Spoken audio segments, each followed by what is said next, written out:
Today, the churches in the world are keeping worship on the first day of the week.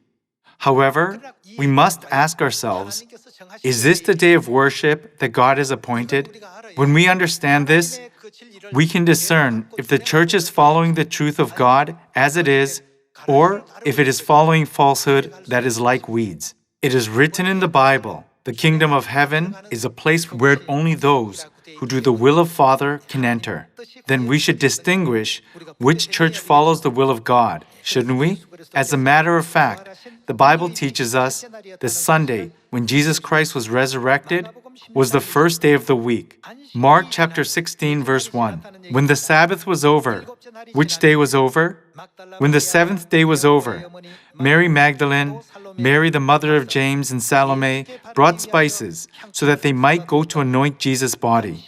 Very early on the first day of the week, meaning the day after the seventh day Sabbath, just after sunrise, they were on their way to the tomb, and they asked each other, "Who will roll the stone away from the entrance of the tomb?" But when they looked up, they saw that the stone, which was very large, had been rolled away. As they entered the tomb, they saw a young man dressed in a white robe sitting on the right side, and they were alarmed.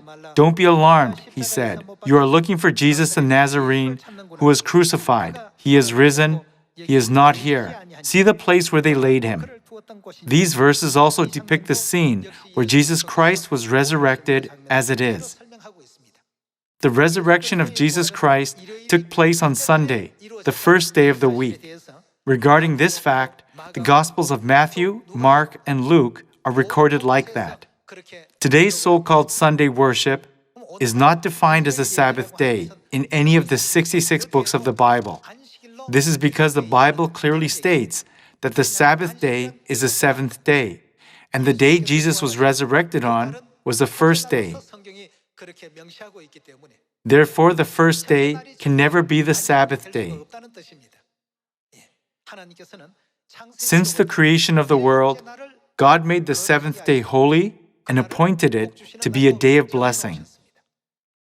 However, all the churches in the world today keep worship on Sunday and not on Saturday. By turning to Exodus chapter 31, let us see what promise God has given to us through the Bible in regards to the seventh day, the Sabbath day. Exodus chapter 31, verse 13. Say to the Israelites, "You must observe." Whose Sabbaths must we observe? God's Sabbaths. "You must observe my Sabbaths." This will be, what will this be? "A sign between me and you for the generations to come, so you may know that I am the Lord who makes you holy."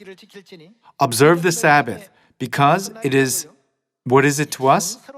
It is a sacred day to us, holy to you. Anyone who desecrates it, what happened to them in the Old Testament times? They must be put to death. Whoever does any work on that day must be cut off from his people. For 6 days, work is to be done, but the seventh day is a Sabbath of rest, holy to the Lord. Whoever does any work on the Sabbath day must be put to death. According to the Bible, God says that the Sabbath day is a sign between God and His people. God is telling us that He makes all mankind holy and allows them to be born again to become the heavenly people more and more through every Sabbath day. For this reason, it is written in Nehemiah chapter 13 that desecrating the Sabbath day is described even as a wicked thing. According to the Bible, the first offerings of mankind were Abel's offering and Cain's offering. God rejected Cain's offering, but He accepted Abel's offering. Even on the earth today, countless worship services are offered up to God in heaven every week.